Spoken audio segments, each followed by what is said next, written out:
É porque o nosso Deus é um Deus de guerra, mas Ele é o que vence a guerra. Ele não chega na guerra para perder a guerra, Ele vence a guerra. Tudo isso que a pastora Keila disse aqui pertence à igreja, pertence à igreja. Um Deus que cuida da igreja, um Deus que dá livramento, um Deus que traz cada um de nós para a presença dele, que não permite que a gente caia, que a gente faça o que é a nossa carne e que os nossos inimigos espirituais desejam. Um Deus que nos mantém através de oração, através da nossa fé, através do nosso esforço e através da nossa fidelidade a Ele. Quantas pessoas estão caindo na fé? Quantas pessoas estão se voltando contra Jesus? Quantas pessoas estão procurando o mundo por estarem mais atraídas pelo mundo do que pela palavra? Porém, nós estamos aqui. Porém, nós estamos aqui nesse dia de hoje, depois de tantos e tantos outros dias. Por quê? Porque é isso que a pastora Keila disse aqui está se cumprindo nessa igreja, está se cumprindo na sua vida. Que vai se cumprir na vida daqueles que você tem orado por eles. Que vai se cumprir naqueles que você tem colocado na presença de Deus. Que vai trazer coisas que não existem para a sua vida. Porque Ele começou essa obra e Ele vai terminar essa obra. Mas não é com florzinha, é com guerra. Glória a Deus, aleluia. Não é com amor, é com guerra. É com insistência, é com obstinação, é com força. Você sabe por quê? Porque mesmo que a gente não veja, existem inimigos espirituais. Tem gente que é crente e não acredita em demônio. Não acreditar em demônio é quase equivalente a não acreditar nem em Deus. Porque a Bíblia fala de demônio. Jesus expulsou mais demônio do que fez cura. E a maioria das curas que Jesus fez foi através de expulsar demônio. Basta a pessoa se deter diante da Bíblia um pouquinho para saber que é assim que funciona com Jesus. Aí agora tem gente que fala, a senhora, minha mãe, pessoa muito querida por mim, ela fala, olha, eu não quero saber de demônio. Senhor demônio, só fica do seu lado, porque eu fico do meu. Mas não é assim. Você tem que ir para cima dele, para botar moral em nome de Jesus. Você não é convocado para fazer acordo de paz com o demônio, não. Você é convocado para expulsar demônio. Você é convocado para vencer a guerra. Não é para ficar decretando paz. Você é para enfrentar a guerra, porque a guerra ela já está declarada contra você faz tempo. Faz tempo que a guerra está declarada contra você, está declarada contra a sua família, está declarada contra o mundo, está declarada contra até mesmo a igreja de Jesus. Existe uma guerra. Se você não sabe, se você não percebeu ainda, você está no meio de uma guerra. Então você não tem que recuar nem fazer paz. Você tem que enfrentar, porque você é chamado para enfrentar e vencer essa guerra. Amém? Amém. Nós estamos nos alinhando? Estamos nos alinhando? Posso continuar falando? Você já está com a espada na mão? Tem que estar. Eu tinha um parente que era tão bravo, mas tão bravo. Se desse uma garrucha para ele, ele estava guerra. Estava danado. Nós precisamos de ter um espírito combativo, espiritualmente combativo. Eu quero ler aqui um negócio, fazer uma proposta para vocês, que está escrito em Salmos, capítulo 86, versículo 17. Veja se você concorda com isso, se você traz para você esse sentimento do salmista. Se esse sentimento é compatível com você. Qual é a sua expectativa? Olha só. Ó Senhor Deus, Salmo 85, versículo 17. Salmo 85, versículo 17. Aliás, 86, você está certinho. Ó Deus, mostra-me, ó Senhor Deus, dá. Vou falar de novo. Salmo 86, versículo 17. Ó Senhor Deus, dá-me uma prova da tua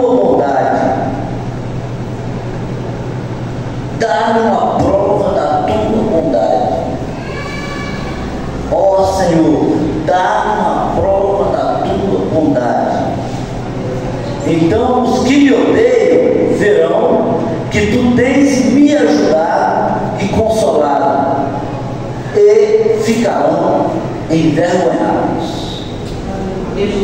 Dá-me uma prova da tua bondade. Faça alguma coisa interessante para mim, alguma coisa impactante na minha vida. Faça alguma coisa impactante na minha vida, alguma coisa que seja capaz de me honrar, de provar para os meus inimigos que o Senhor está comigo, que o Senhor está do meu lado, e que eu estou do seu lado, e que eu não tenho defendido a tua palavra, e que eu não tenho defendido a sua igreja, e que eu não tenho lutado por uma fé que não tenha resposta, que não tenha uma referência real, de fato, que me privilegie na minha relação com o Senhor. Eu preciso que o Senhor faça por mim uma coisa impactante. Eu vi isso, eu percebi isso na leitura desse salmo, porque eu tenho lido diversos salmos todos os dias, e esse é o espírito do salmista. Esse é o espírito que a gente encontra nesse livro de Salmos. É um homem ou um escritor, porque são vários escritores, buscando em Deus esse tratamento diferenciado, oferecendo para Deus uma relação diferenciada de servo, alegando diante de Deus que o tem servido todos os dias, que tem se desviado do mal, que tem evitado a roda dos escarnecedores, que tem se humilhado na presença de Deus e que espera de Deus algo diferente, algo impactante, algo que o faça prevalecer sobre os inimigos. Ele espera que Deus siga com seu exército na frente do exército dos inimigos e lhe dê vitória. Na época isso era muito relevante para o povo de Israel, porque era uma nação pequena, como de fato é hoje, e até hoje eles têm esse sentimento. Eles precisam que Deus opere decisivamente na causa deles e traga vitória para eles. Então esse é o sentimento ali do salmista, é o sentimento que a gente encontra nessa argumentação dos salmistas. Então, quando eu li isso aqui, depois de ter feito a leitura de diversos outros salmos, eu cheguei à conclusão de que ele estava buscando de Deus um favor especial, de que ele estava buscando de Deus alguma coisa desse tipo. Ó Senhor Deus, dá uma prova da tua bondade.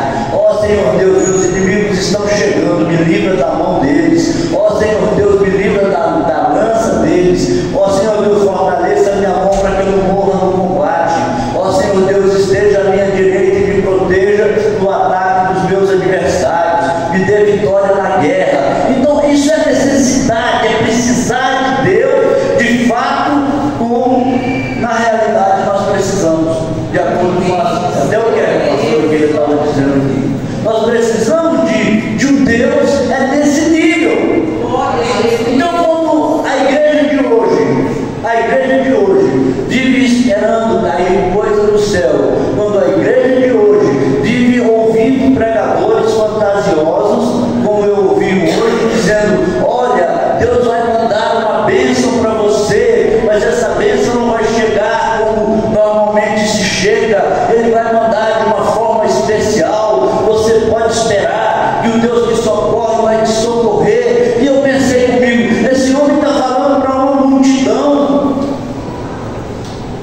Se fosse pelo menos para uma pessoa específica, mas ele está falando para uma multidão que ele não sabe como é a relação dessa multidão com Deus.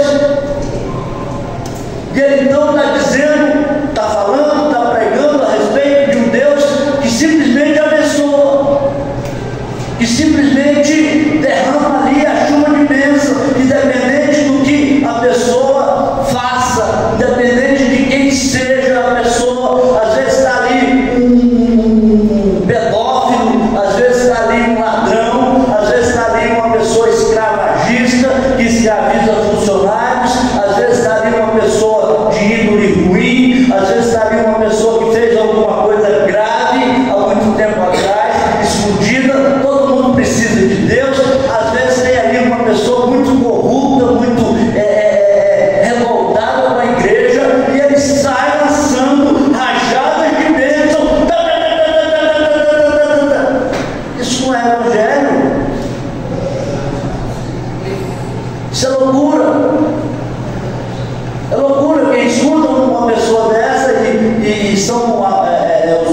os mais viralizados, são os mais vistos, são os mais queridos, são os de maior sucesso diante do povo. São pessoas que saem dando rajada de bênção.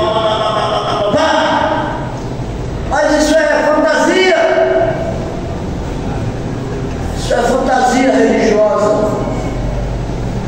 É fantasia. O Deus que abençoa, se for tratar do Deus de Jesus, que é o Deus que abençoa, a situação é bem diferente. Nós precisamos de ter intimidade, nós precisamos de ter compromisso com a palavra dele, com ele, compromisso com ele. Nós precisamos de buscar a vitória na mão dele. Nós precisamos de ter um relacionamento personalíssimo, individualíssimo.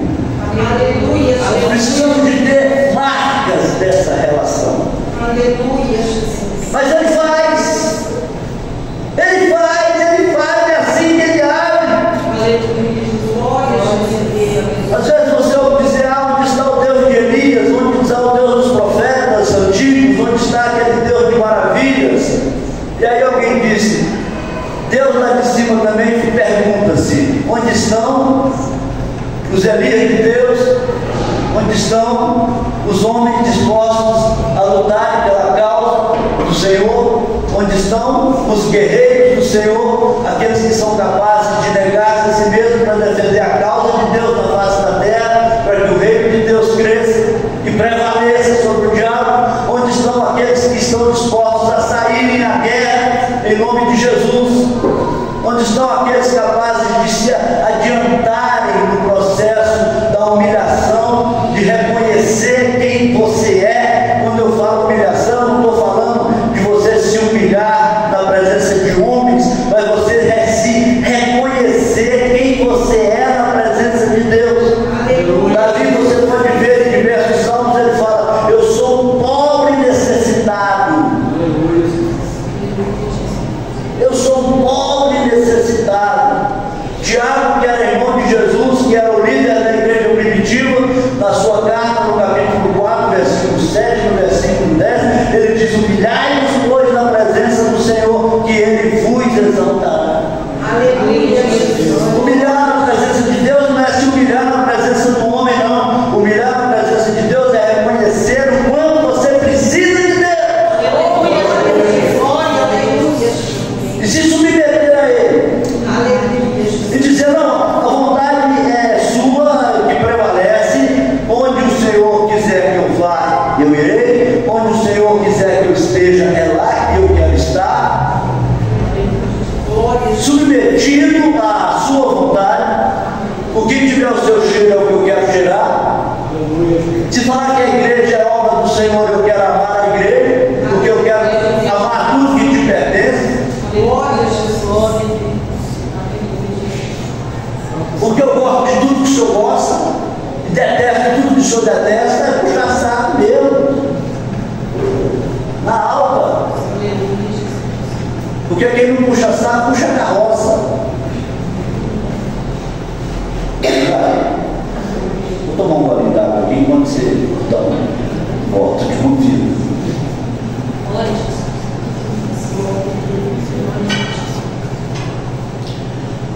Tem pessoas que alcançaram isso. E nós temos que aprender, não é com quem quer facilitar a vida da igreja nesses dias de hoje para conquistar a popularidade. Eu vi uma cena hoje que me impactou de duas formas. Primeiro, era um pastor empurrando um ônibus atolado perto de um barranco, o pastor todo sujo, o ônibus todo sujo, e os membros da igreja desse pastor lá dentro do ônibus incentivando o pastor. Força, pastor, desse jeito a gente não chega na igreja. Eles todos lá dentro do ônibus incentivando o pastor. Força, pastor. Nós precisamos sair daqui urgente, tira a gente desse lamaçal, tira a gente daqui. Eles lá arrumadinho, o pastor empurrando o ônibus, entendeu? Eu falei, nossa, mas que povo cruel. Esse povo devia ajudar o pastor. Mas depois eu pensei, mas será que não foi o próprio pastor que colocou o povo para agir dessa forma, dizendo para o povo que ele era a autoridade diante de Deus, dizendo para o povo que a bênção estava na mão dele, dizendo para o povo que o povo precisava de se submeter a ele e agir como uma autoridade, ao invés de levar as pessoas para a verdadeira autoridade que é Jesus. Será que o erro maior não está no próprio pastor mais do que nos membros? Porque eles aprenderam a agir daquela forma porque o pastor achava, porque o líder achava e acha muitas vezes, na maioria das vezes, que precisa de ser obedecido, que as pessoas precisam se submeter a ele, que ele é uma autoridade espiritual e que ele fala e acontece, ele profetiza e as portas se abrem. Mas é aí que está o erro, porque a própria religião ela cria essa situação, certo? De preguiça espiritual. O púlpito, as autoridades espirituais, entre aspas, porque a única autoridade espiritual que eu conheço é Jesus e que eu reconheço é Jesus. As autoridades espirituais elas trazem a subserviência para a sua autoridade, e as pessoas não sabem nem o que fazer, porque eles não ensinam. Certo? Posso continuar falando? Falei mal de algum parente de vocês, algum pastor? Se tiver falado, não vou pedir desculpa, não. Falei e confirmo, é desse jeito mesmo. A autoridade é Jesus. Aleluia, Jesus. Então você tem que criar uma relação com Jesus. Aleluia, Jesus. Aleluia, Jesus. Eu quero falar de algumas pessoas rapidamente que alcançaram esse favor especial de Deus. Glória a Jesus. Glória a Deus. Antes eu quero ler aqui também um versículo do Salmo 90, versículo 17, o último versículo. Aliás, o 16 e o 17. Que os teus servos vejam as grandes coisas que fazes. Esse negócio de fé é coisa muito pessoal, muito intimista, muito particular.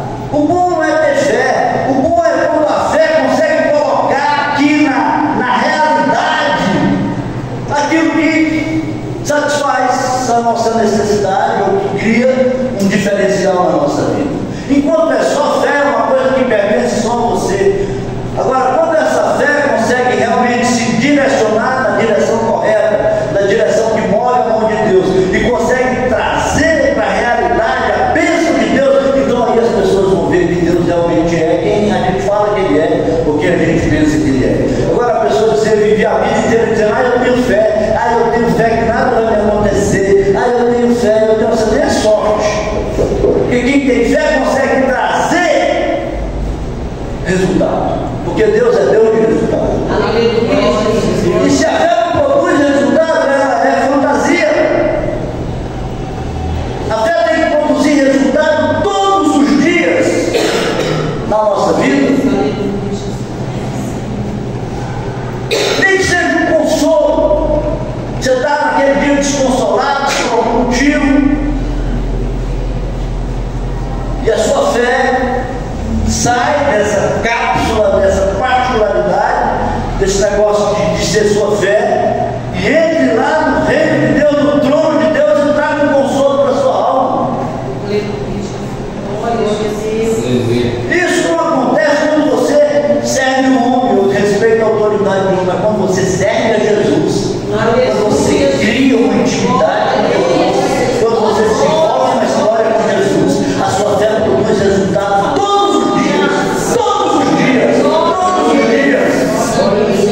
Quem é que não tem na família alguém muito necessitado de um milagre, de algo diferente, de uma obra especial, de uma mudança radical? Quem é que não tem na história da sua vida, da sua vizinhança, das suas orações, alguém que precise de algo muito que só Deus pode fazer? É aí que ele entra. Glória a Jesus.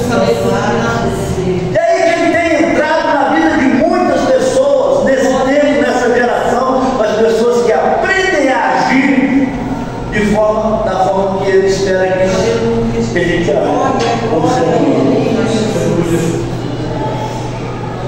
Esse negócio de ficar esperando cair do céu não é a forma te livre. Ah, como é que você sabe o revoltado da Bíblia? Não sou revoltado pela Bíblia. Eu sei que eu leio a Bíblia. Há muitos anos eu leio a Bíblia. Ele diz aqui, ó, derrama sobre nós as tuas bênçãos, ó Senhor nosso Deus. Dá-nos sucesso em tudo que fizer. É a mesma coisa que Davi no Salmo dizendo, segue com o nosso exército e nos dê a vitória na guerra, na batalha contra os nossos inimigos. Você tem que ter essa disposição. Segue com o nosso exército e dá vitória. Entra na minha vida e me dá sucesso em tudo que eu fizer. Aleluia. Sucesso. Glória a Jesus. Em tudo que eu fizer. Glória a Jesus. Mesmo que seja uma coisa insignificante, mesmo que seja um tempero de uma comida, me dá sucesso, Senhor, para que eu consiga agradar a esse povo. Glória a Jesus. Glória a Jesus. Aleluia. Sucesso, ser bem sucedido, ser bem sucedido é bênção de Deus. Aleluia, Jesus. Deus opera nesses detalhes. Aleluia, Jesus. Ter boas ideias, compreender as coisas de uma forma especial. Tudo isso faz parte do cardápio da igreja, da disposição da igreja, em nome de Jesus, para quem tem fé. Os salmistas desfrutavam disso. Aleluia. Você quer ver quem mais tem para nos ensinar nesse sentido? Eu vou falar rapidamente. Vocês se lembram da história de Ana, aquela mulher que era estéril? Era estéril, e a Penina zombava dela, a outra mulher de seu marido, zombava dela constantemente. E aí a Penina, não satisfeita, ela ensinou os filhos dela a zombarem de Ana, porque Ana era estéril. Uma mulher estéril, ela era motivo de zombaria, porque eles diziam que Deus não havia abençoado ela.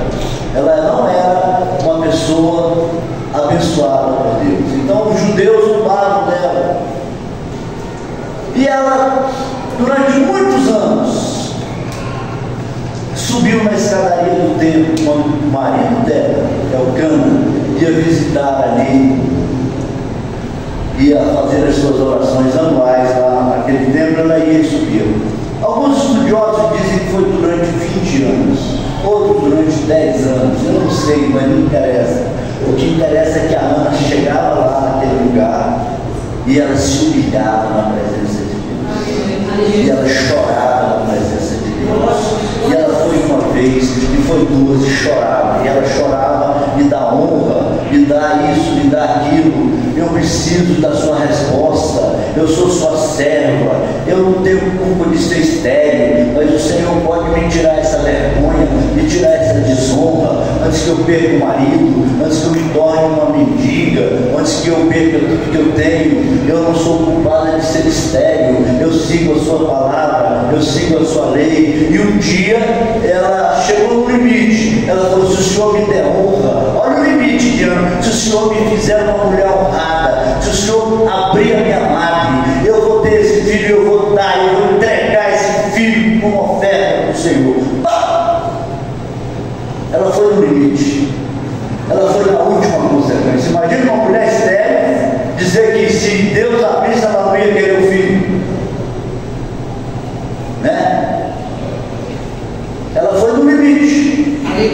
Quando ela chegou no limite do desespero, ali insistindo com Deus, ela poderia ter desistido, ela poderia ter nem começado, ela poderia ter esperado o pregador da fé dizer: não, tenha fé que vai acontecer, porque Deus te ama e Ele não sabe viver sem você. Sabe? Sabe sim. Você toma brincadeira, sabe? Eu tenho falando: ah, Jesus não sabe viver sem você. Sabe sim. Ele sabe viver sem muita gente. Ela foi e pediu, e Deus, quando ela chegou no limite do desespero, talvez você não tenha nem percebido que sua situação é desesperadora. Meu filho tem 10 anos, vai fazer 11 anos. E eu estava olhando para ele pensando, meu Deus, para que essa guerra mundial não aconteça agora, que esteja só no começo, só na conversação, mas que daqui a 10 anos haja um... Esse menino vai estar com 18 anos.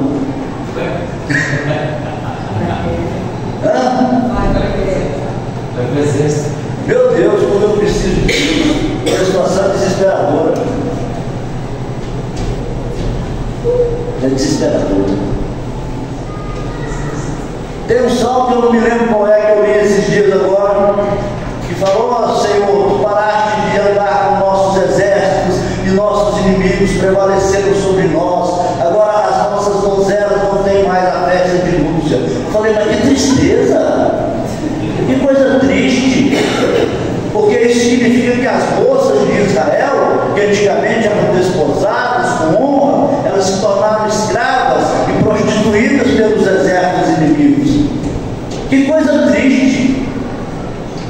A tragédia, ela chega e ela está ruminando ao nosso redor. Eu quero dizer para você, se acha que sua vida está boa, você começa a pensar nessas coisas, pedir discernimento, porque o nosso mundo não está nada bem, não tem nada tranquilo. Talvez a sua situação e a minha seja tão desesperadora como a de Ana. Talvez Deus esteja vendo a sua situação. Você também viu um de 11. Talvez a nossa situação seja tão desesperadora como a de Ana. Ou você acha que vai continuar tudo bonitinho, tal?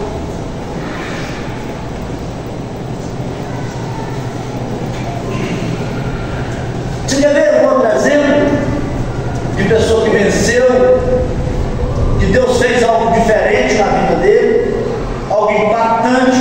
Aquela mulher do fluxo de sangue, que às vezes alguém fala, porque no Velho Testamento era assim, mas no Novo Testamento é a graça. Não, a mulher do fluxo de sangue, ela tinha 12 anos com um problema, e ela já tinha gastado tudo que tinha, e ela já estava na mendigância, porque quem tinha um fluxo de sangue era impura, não podia viver socialmente, não podia ter convivência social com o povo de Israel, ela era excluída do arraial, estava vivendo de esmola, a situação dela era horrível, por causa de uma coisa que não foi ela que provocou, mas as pessoas diziam que quem tinha um fluxo de sangue era amaldiçoado.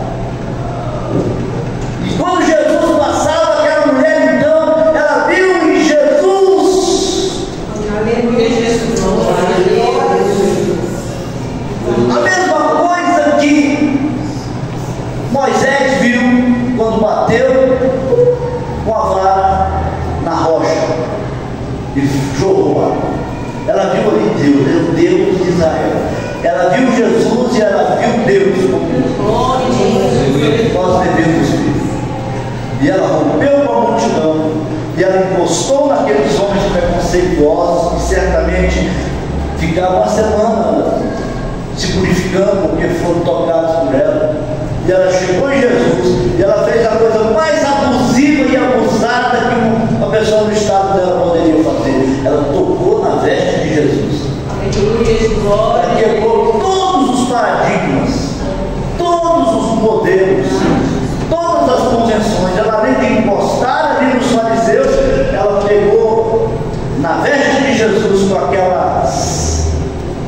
aquele sangue, com aquela impureza dela, porque ela creu acima de tudo. E Jesus falou e disse: quem foi que me tocou? Tanta gente te tocou, disseram os apóstolos, mas ele falou: não, alguém que tocou de forma diferente. Mas aquela mulher já estava curada. Deus já tinha feito, o Deus Jesus já tinha feito um milagre na vida dela, a coisa impactante, a coisa que mudou a vida dela, a coisa que salvou a vida dela. É isso que nós precisamos buscar em Jesus, é isso que nós precisamos de ter na nossa disposição espiritual.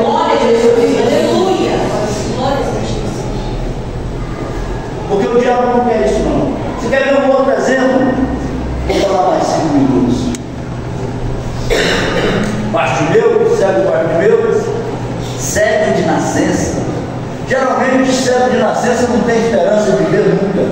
ele morre sem esperança de ver, porque céu de nascença não vê nem olho, quanto mais naquele tempo. Mas quando ele ouviu dizer que Jesus estava passando, quando ele ouviu dizer que Jesus estava passando, ele falou: é agora, é agora. E ele começou a gritar: Jesus, filho de Davi, tem misericórdia de mim. O povo que conhecia ele dizia: cego de nascença, você é doido,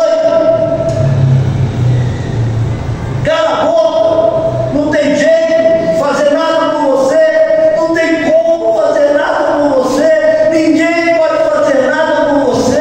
Deus te esqueceu, Deus te tratou mal, Deus colocou um X em você, te marcou no sofrimento, você é rejeitado por Deus, cego de nascença, cala a sua boca. E ele dizia no seu coração: não, ele é Jesus, ele é o Messias, ele é o Salvador, ele é aquele que cura, ele é aquele que veio buscar as nossas enfermidades, ele é aquele que pode todas as coisas. E quanto mais o povo empurrava, mais ele se aproximava de Jesus e dizia: filho de Davi, tem misericórdia de mim.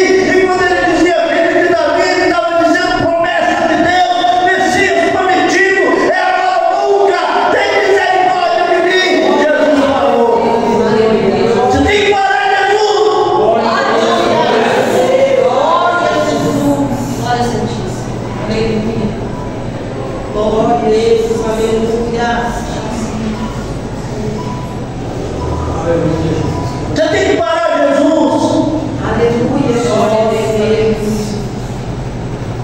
Seu clamor tem que ser apelativo e desesperado, a ponto de Jesus observar o seu interior e parar por sua causa, senão você morre de desespero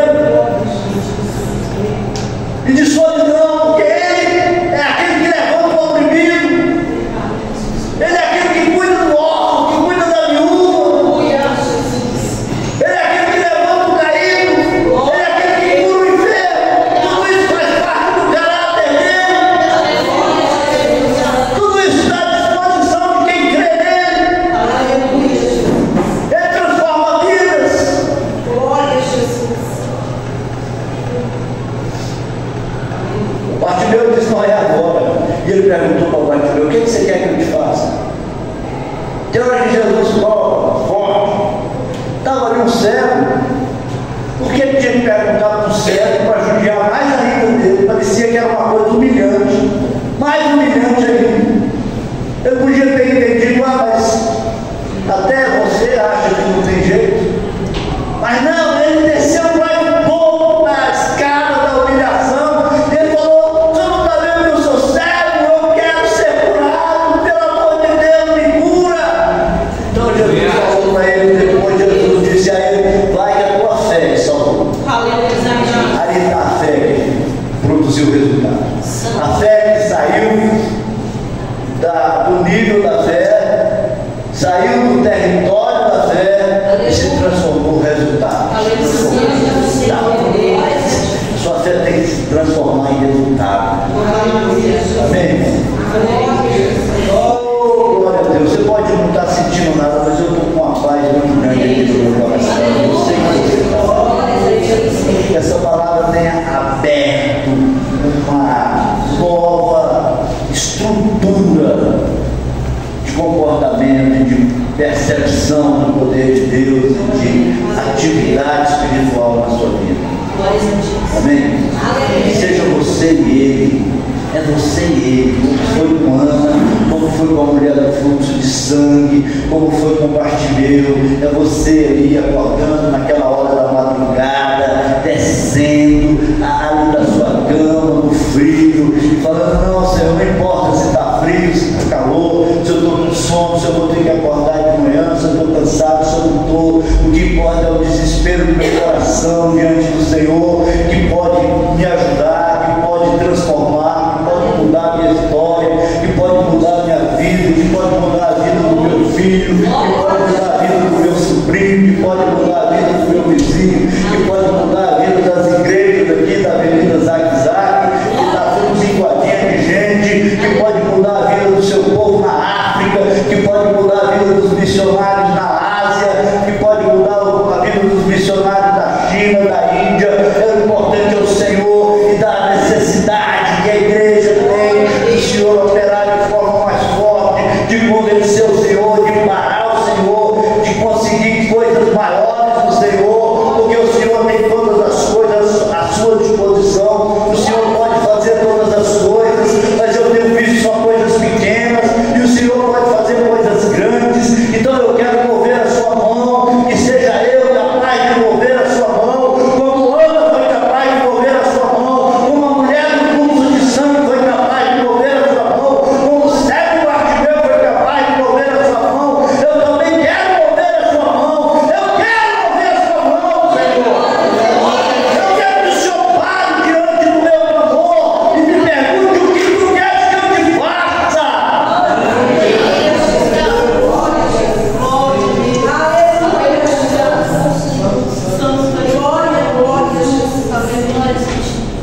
não servir para isso, ela não serve para nada. Você vai falar, eu tenho fé, e não tem resultado. Você acha que sou eu que estou dizendo isso? Coloca para mim, menino Lucas, em Lucas, Tiago 2,17. Você acha que sou eu que estou dizendo isso? Não sou eu que estou dizendo isso. Não é ideia minha, não. Assim também a fé, se não tiver obras, por si está morta. Vem esse negócio de eu tenho fé, eu sei que Deus está comigo. Eu vou te dizer, a sua fé tem produzido o quê? Será que você está com Ele? Eu sei que Deus está comigo, é uma coisa, mas você está com Ele? Você está servindo a Ele? Você pertence a Ele? Na hora das suas decisões, qual é a pergunta que você faz? Eu posso fazer ou o que é que o Senhor quer que eu faça? Porque se você estiver perguntando aí que eu posso fazer, é você que está no comando, querendo saber se pode ou se não pode, mas só que quando Deus está no comando, a pergunta que a gente faz é: o que é que o Senhor quer que eu faça? Qual é a sua ordem para hoje? Como é que eu posso ser útil hoje? Como é que eu posso fazer o seu reino crescer hoje? Aí você fala, mas e os meus problemas? Quando você assume os dele, ele assume os seus. Não preocupa com isso, não. Não preocupa com os seus problemas, não. Quando você faz para ele, é aí que ele faz para você.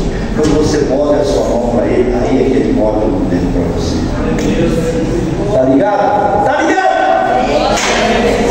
Parei. Agora é você. Parei. Que os irmãos possam receber essa palavra. Amém.